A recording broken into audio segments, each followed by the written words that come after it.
Have you ever stopped to think about how often we seek recognition for our actions? Whether at work, on social media, or even in small everyday gestures, we often want others to see and validate our attitudes. But does this recognition have any eternal value? What really matters when it comes to justice, humility, and our relationship with God?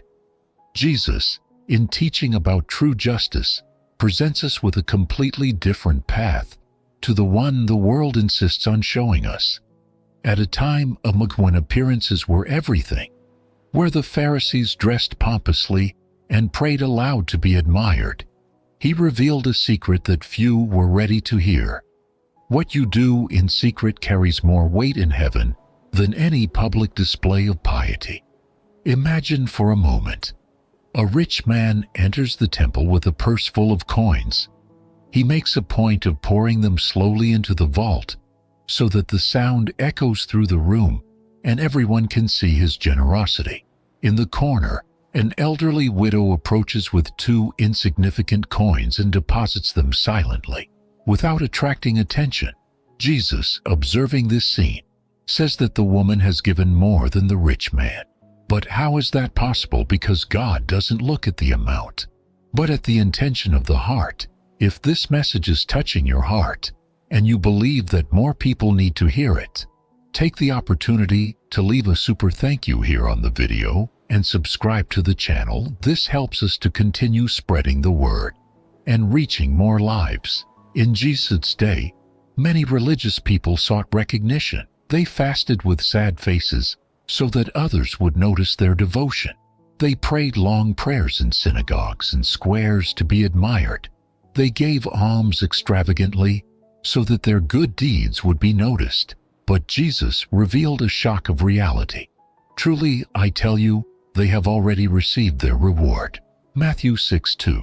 In other words, their motivation was earthly, and so would be their reward. But those who sought God in secret with sincerity would be rewarded by the Father eternally.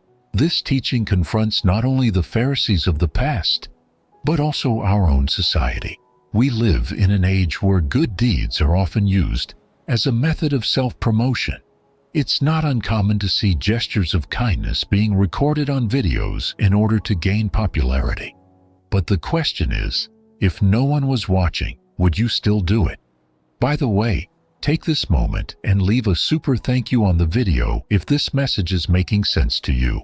Your support strengthens this work and keeps the content reaching more people. If you haven't subscribed yet, click on the subscribe button now and activate the bell to receive more uplifting messages. Jesus said, "Do not worry about your life, what you will eat or drink, or about your body, what you will wear." Matthew 6:25. This is one of the greatest human difficulties, fully trusting in God.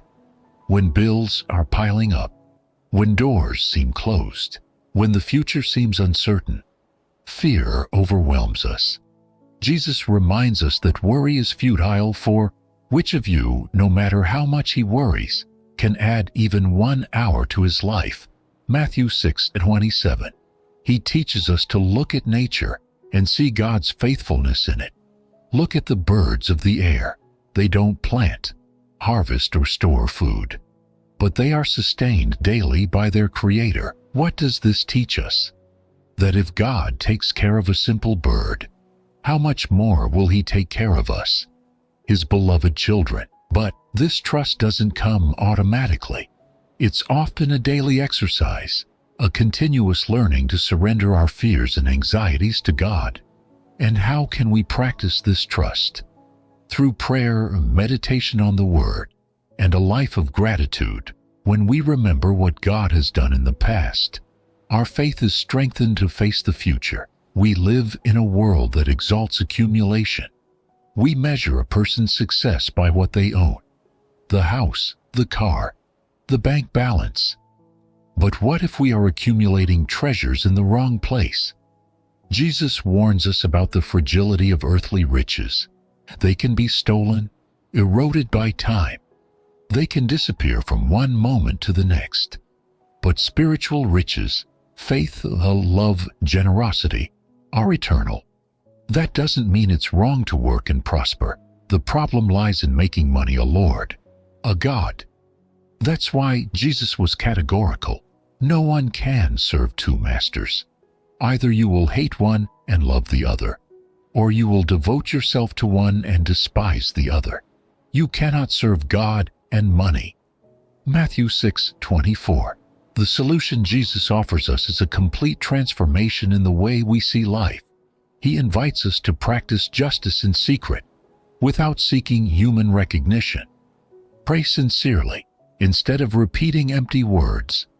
Trust in God, instead of worrying about the future. To accumulate heavenly treasures, placing our hope in the eternal and not in the fleeting. To live with a grateful heart, recognizing that each day is a gift from God. If this message has touched your heart, share this video with someone who needs to hear it today. And if you haven't yet left your super thank you, take this moment to do so. Your support helps us spread this message to more people. Now that you've understood the importance of trusting in God, praying earnestly, and seeking true treasure in heaven, don't stop here. Watch the next video that's appearing on your screen right now, because I'm sure God still has more revelations for your heart. See you there.